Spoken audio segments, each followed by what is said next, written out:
But the method that is most characteristic of serpents, that is more snake-like of anything, is the method of ambush. But it's a twofold thing. See, the first thing the snake does, always first, is to get into position. To position itself in the place that it's going to strike. It goes to where it, undetected, gets into the position and then just waits there. At the right moment, it strikes. So it conceals itself.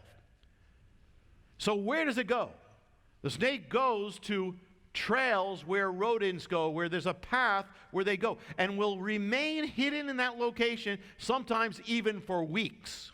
Will wait for the moment of vulnerability, and then just at that right time will strike. That is the tactic of the enemy against you and his children. He will seek first to position himself, get a foothold, position himself in your life. Position himself around you. As enemies seek to make, as the serpent seeks to make inroads, the enemy seeks to make inroads, infiltrate anything that's not of God in your life, in the congregation, in your walk, to make an inroad of vulnerability, and then he will wait for the moment of striking. See, the nature of a thing reveals its origins. The nature of the enemy reveals the origin of the enemy. How so? The enemy is actually an angel. A fallen angel, an angel. An angel that has twisted himself to evil. So where did it all start? It started in heaven. It started in a holy place. It started in the courts of God.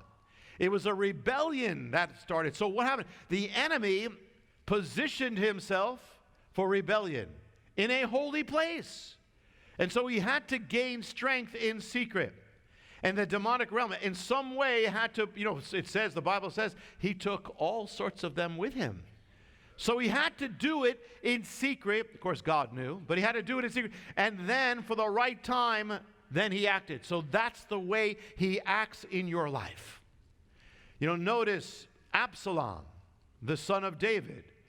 What he did is he had this bitterness in his heart against his father, and he positioned himself in his father's courts or kingdom outside, and the people would come to him, and he started the rebellion. He stayed by the gates, heard the people's complaints against David, in secret gained strength until the time came that he struck. You think of evil, Hitler. You think of somebody who's affected, who was possessed by the serpent. He didn't come to power simply by force. The Nazis had gained strength, first in the open, but then they were actually declining. They actually lost votes in the election.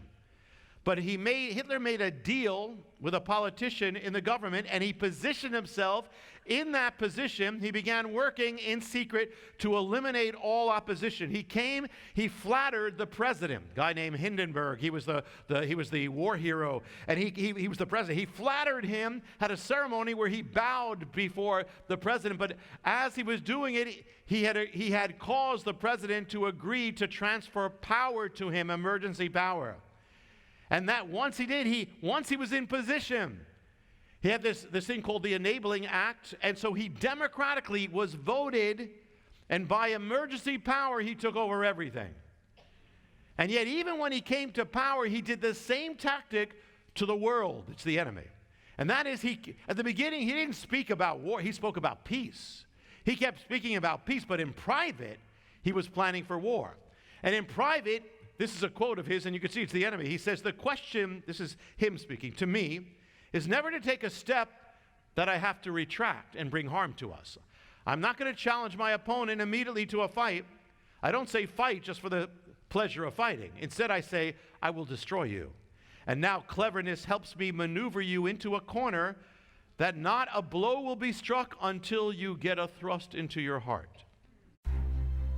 To find out how you can receive more of Jonathan's teachings, to receive special free gifts, or get in touch, go to hopeoftheworld.org or call toll-free 1-800-YESHUA-1.